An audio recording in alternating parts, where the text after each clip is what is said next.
이 제목은 굉장한 내용을 많이 담고 있습니다. 우리를 왕의 상으로, 왕의 테이블로 초청하시는 하나님. 이 제목이 우리에게 던지는 영적인 의미는 굉장한 파워가 있습니다. 만약에 저와 여러분이 왕의 상에 초청을 받지 못한다면 우리는 낙오자가 되는 것입니다. 그래서 모든 그리스도인들은 왕의 상으로 초청을 받고 그 왕의 상에서 함께, 왕과 함께 거주하는 것입니다. 음식을 나누는 거예요. 그래서 모든 성경은 하나님의 감동하심으로 된 것으로, 모든 성경은 구원에 이르는 지혜가 있느니라. 이게 디모데후서 3장에서 밝히고 있습니다. 모든 성경은 하나님의 감동으로 된 것으로 구원에 이르는 지혜가 됐느니라. 여러분, 이 구원은 영혼의 구원도 있지만 이 땅에서 올무에 묶여 있고, 그리고 이 땅에서 붙잡혀 있는 모든 장애물 가운데서 탈출하는 것을 가리켜서 우리는 구원에 포함을 시키는 겁니다. 그럼 구원에 이르는 지혜가 모든 성경에 있다는 것입니다. 모든 성경에. 그래서 모든 성경은 유일하게 구원의 길을 제시합니다. 그래서 성도는 성경 외에 구원의 길을 찾고자 한다면 모든 수고가 헛되고 헛된 것이니라. 지혜 있는 성도는 성경에서 구원의 길을 찾는 것입니다. 그래서 성경은 그리스도인들에게 생명이 됩니다. 그래서 성경을 가까이 하는 자와 가까이 하지 않는 자의 삶은 전혀 다른 길을 걷게 되어 있습니다. 그래서 구약에서 하나님은 나를 가까이 하라, 이 말씀은 신약에서 오신 예수님을 가까이 하라, 그리고 예수님이 승천하신 이후에는 말씀을 가까이 하라. 말씀이 육신이 되어서 우리 가운데 거하시며, 그 말씀이 곧 하나님이요, 그 말씀이 곧 예수 그리스도시니라.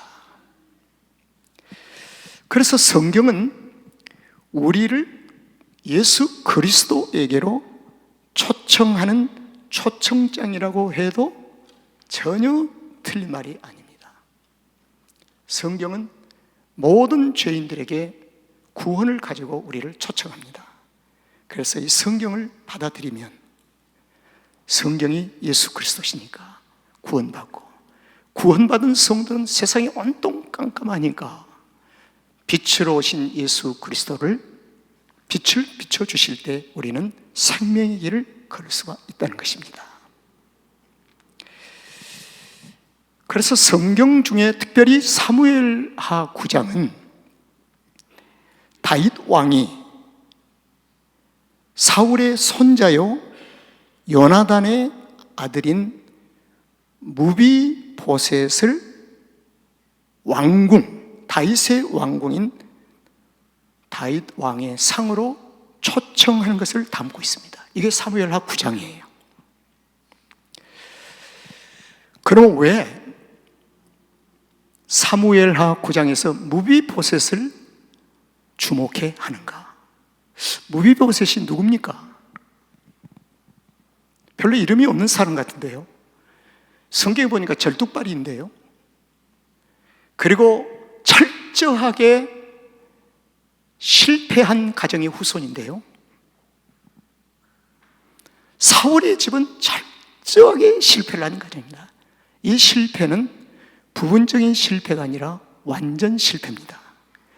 그래서 이 완전 실패라는 말이 어디서 증거가 있냐면 사무엘상 마지막 장에서 길보아산 전투에서 사울과 아들 요나단이 전사를 합니다. 거기서 철저한 실패 중에 철저한 실패는 무엇이냐면 사울이 자결을 합니다. 이것은 완전 실패를 가리킵니다. 완전히 실패해버린 사울의 집의 후손인 신체적으로 절뚝발인 무비보셋을 오늘 사무엘하 9장에서 주목해 하면서 통일 왕국의 거대한 왕인 다윗 왕이 무비보셋에게 초청장을 보냅니다. 자, 이것은 어떤 의미를 우리에게 담고 있을까요? 그래서 저는 무비보셋은 사울의 집에 완전한 실패를 상징하고 있는 대표적인 인물입니다. 열매. 사울은 이미 죽었고 요나단도 죽었고 무비보셋이 살아있는 거예요. 살아있는 자를 완전 실패자로 규정하고 성경은 등장을 시킵니다. 그러므로 사울의 손자 무비보셋으로 우리가 단순히 혈통적으로 접근을 한다면 우리는 이스라엘 안에서 완전히 실패한 사울의 집을 왕의 상으로 초청하는 하나님의 은총을 접근할 수가 없습니다. 이걸 구원의 역사라고 합니다. 여러분, 초청 대상인 무비보셋을 선택함은 성경 전체에서 하나님께서 선택하실 대표적인 인물이 무비보셋이라. 구약과 신약의 대표적인. 그러면 혹시 내가 무비보셋이 아니었던가? right, 맞습니다. 신원규는 완전히 실패한 자였습니다. 그래서 무비보셋은 남의 일이 아니라 나의 일입니다.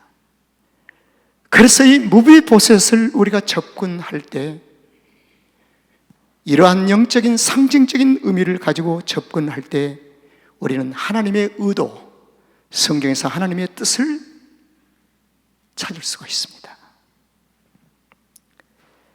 그래서 오늘 본문 속에 무비보셋을 소개할 때 세 가지를 꼭 붙여요. 세 가지를 붙이는데 그 중에 하나는 사울의 손자래요. 오늘 성경에 무비보셋은 누구의 손자예요? 사울의 손자라고 꼭 붙여줘요. 그 다음에 두 번째로 붙이는 수식어가 뭐냐면은 요나단의 뭐요? 아들이래요.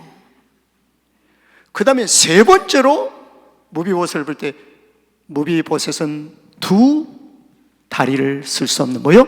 절뚝발이라고 하는 세 가지를 꼭 무비보셋에게 붙여요.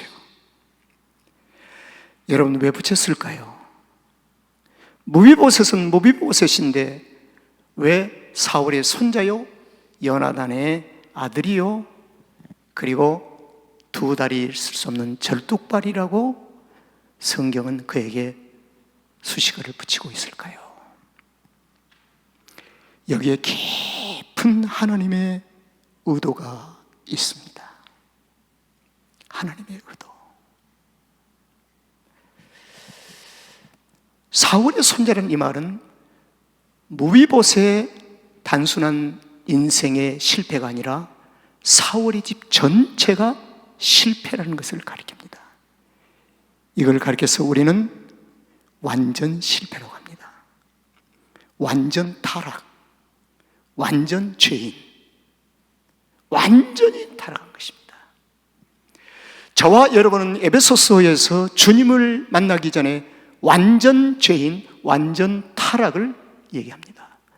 허물과 죄로 죽었던 나, 이미 사망에 죽었던 나를 살리시려고 예수님이 무덤을 찾아오셨으니 무덤 속에 냄새나는 나의 삶을 찾아와서 거기에 생기를 불어넣으심으로 나에게 구원의 은총을 베풀어 주시고 나의 손을 붙잡으시고 무덤 문을 걸어 나오시는 주님, 이것을 부활의 영광이라고 합니다. 부활의 영광. 그 다음에 요나단의 아들이라고 소개하는 이유는 뭘까요? 사무엘상 20장에서 보면 다윗이 인생의 가장 어려울 때, 깊은 수렁을 지나가고 있을 때, 깜깜할 때 사울의 아들인 요나단이 다윗과 맹세를 합니다. 이것을 언약이라고 합니다. 커버넌트. 언약을 합니다. 언약이 어떤 언약입니까? 내 생명을 당신의 생명에 주겠다는 겁니다.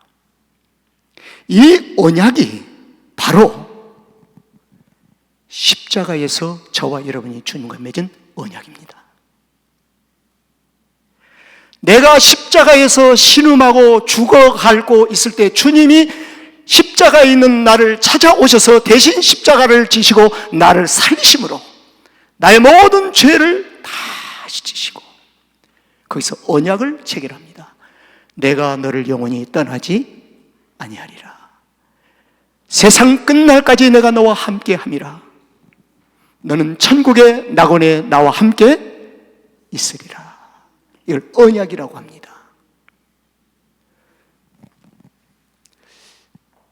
여러분, 다윗이 심성이 착하고 동정심이 많아서 전임 왕이었던 사울의 손자 무비서셋이 절뚝발이로 비참하게 사니까 가서 도와준 것입니까? 아니올시다. 성경은 그 부분을 전혀 코멘트하고 있지를 않습니다. 인간의 동정과 인간의 감정을 터치하고 있지 않습니다. 오직 하나님의 은혜입니다. 하나님의 은혜. 놀라운 사실이죠, 이게요. 그래서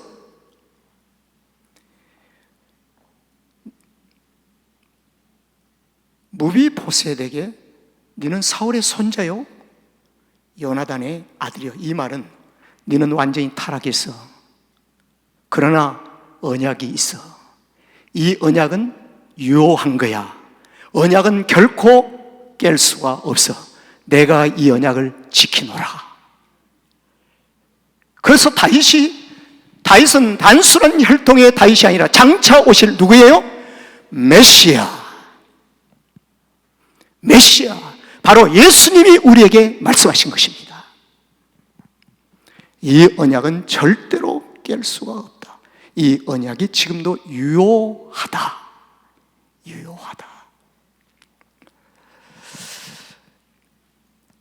그리고 절뚝발이,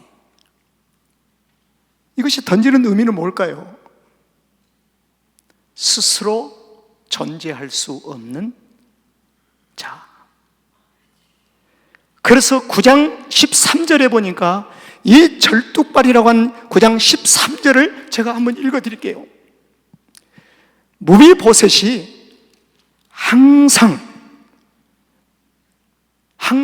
영원토록 멈추지 않는다는 것입니다. 이 항상이라고 하는 이 단어가 얼마나 우리에게 유익한가.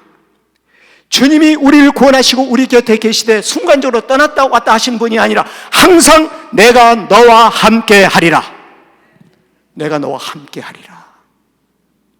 이 항상은 진행형인 동시에 영원성을 가지고 있습니다. 무비보셋이 항상 어디에서요? 왕의 상에서. 그래서 여러분, 왕의 상이 신약에서 성취가 됩니다. 신약에 오면 이 왕의 상이 어딜까요? 최후의 만찬. 예수님이 잡히시기 전날 밤에 사랑하는 제자들을, 12제자들을 부르시고 만찬을 베푸시고 떡과 잔을 주시면서 내가 다시 올 때까지 항상 영원히 나를 기념하라. 이 떡을 먹는 자는 내 살을 먹는 자요, 이 피를 마신 자는 영원히 살리라. 그렇습니다. 왕의 상이 단순한 다윗의 왕의 상이라고 생각하십니까? 장차 오실 예수 그리스도의 거룩한 상을 가리킵니다. 무비보셋은 항상 왕의 상에서 먹을 것이다. 나를 기념하라. 그리고 너의 집은 저 소외되고 쫓겨난 사울의 폐가 집이 아니라 예루살렘에 거할 것이니라. 예루살렘은 거룩한 주의 백성들이 살아가는 도성인 것을 믿습니까? 시온 산성.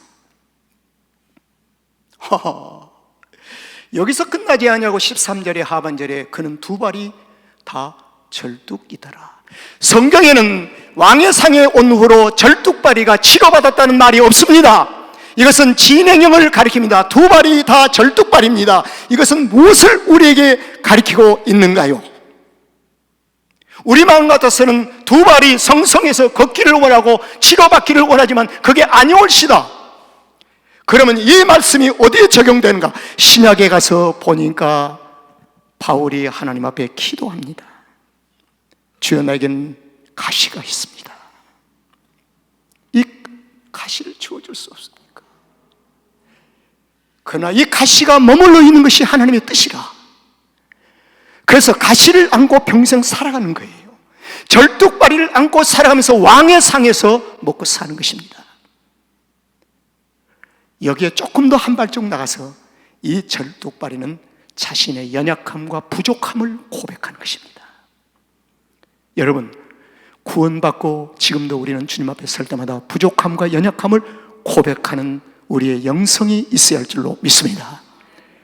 그 이유인즉 디모데 전후서는 AD 35년경에 사도 바울이 디모데에게 보낸 서신서입니다. 그런데 AD 35년에 사도 바울이 서신서가 아니라 그때 회심을 했습니다. 회심. 다메섹에서 주님을 만났어요. 주님을 어떻게 만났습니다. 그리고 30년이 지난 후에 AD 60년에서 65년경에 디모데에게 서신서를 보냈습니다. 그 서신서의 가장 핵심적인 중요한 내용이 뭐냐면 디모데에게 30년 동안 이렇게 보낸 서신에서 후에 이렇게 고합니다. 나는 죄인 중에 뭐요? 괴수라. 괴수는 다메섹 도상에서 이미 지나갔지 않습니까?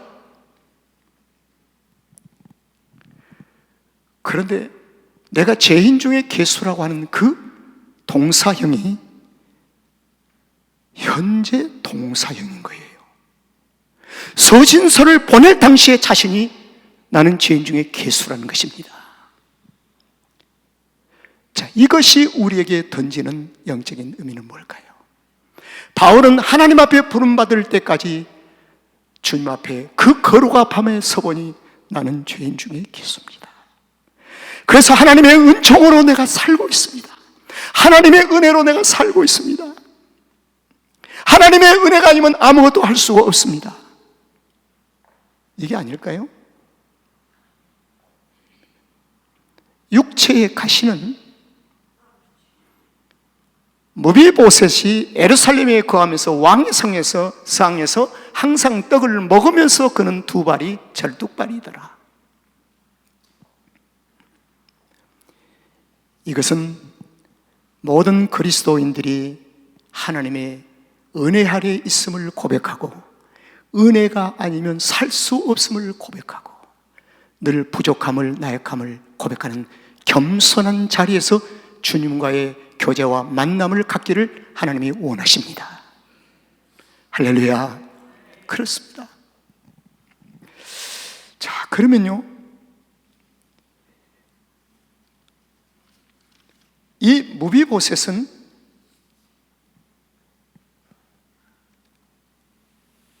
이스라엘 안에 있어 실패한 자를 가리킵니다. 다음 주에 제가 말씀드릴 사무엘하 10장은 이스라엘 밖에 있는 자에게 은총을 베푸시는 암몬 자손에게 은혜를 베푸신 하나님의 은총의 역사가 나옵니다. 그런데 오늘 9장은 이스라엘 안에 있는 무비보셋에게 은혜를, 은총을 베푸시는 하나님.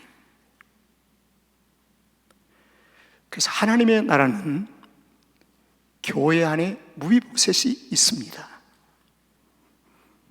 우리는 그들을 주님의 이름으로 초청하는 거예요. 그리고 교회 밖에 있는 암몬 자손을 초청하는 거예요.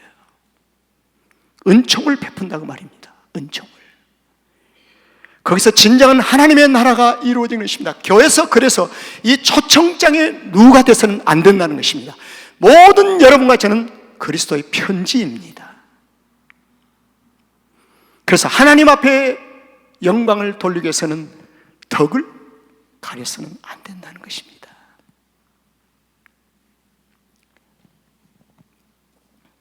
저는 요나단의 아들인 무비보셋을 성경에는 은총을 베푸는데 여기에 근거를 합니다. 따라합시다. 요나단을 인하여, 성경 요나단을 인하여, 요나단 때문에 내가 네게 은총을 베푸니라. 그럼 요나단은 단순 요나단이 아니라 언약이라는 것입니다. 언약 때문에 내가 네게 은총을 베푸니라. 언약 때문에. 여러분, 주님과 나 사이에는 언약이 있는 줄로 믿습니다. 이 언약은 결코 소멸되지를 않습니다. 이 언약은 유효합니다. 지금도 영원히 언약이 나의 삶을 이끌어 갈 것입니다. 오늘 여러분들 사무엘하 9장이 우리에게 던지고 있는 영적인 의미가 무엇이라고 생각하십니까? 저는 개인적으로 지난 한 주간 사무엘하 9장을 보면서 황금을 찾는 것처럼 이 속에 내가 무비보셋이라는 사실을 알게 되는 순간에 놀라운 은혜가 밀려왔습니다. 내가 다윗이 아니라 무비보셋이다.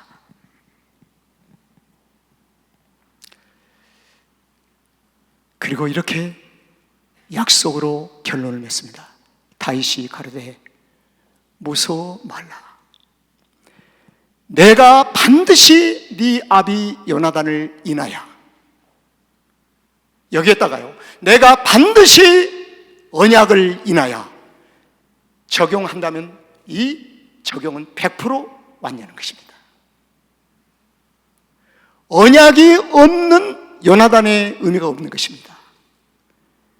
요나단을 인하여 네게 무엇을 베푼다고요? 은총. 이 은총이라는 이 단어는요, 영어 성경 NIV나 킹제임스 버전에서는 카인디니스라고 사실은 썼어요. 친절. 아주 친절. 그러면 친절이 어느 정도 친절이냐? 우리가 표현한다면은 갭이 없이 아주 나를 사랑함 같이 사랑한다는 것입니다. 그래서 이건 하나님께서 우리에게 은혜를 베푸시되 은총을 베푸시되 하나님이 당신을 사랑하심 같이 나도 동일한 선상에 나를 사랑하신다는 것입니다. 저와 여러분 하나님의 사랑을 100% 받고 있는 것을 믿으십니까? 100% 플러스가 될 수 있지요. 하나님이 독생자 아들 예수를 얼마나 사랑하시겠습니까?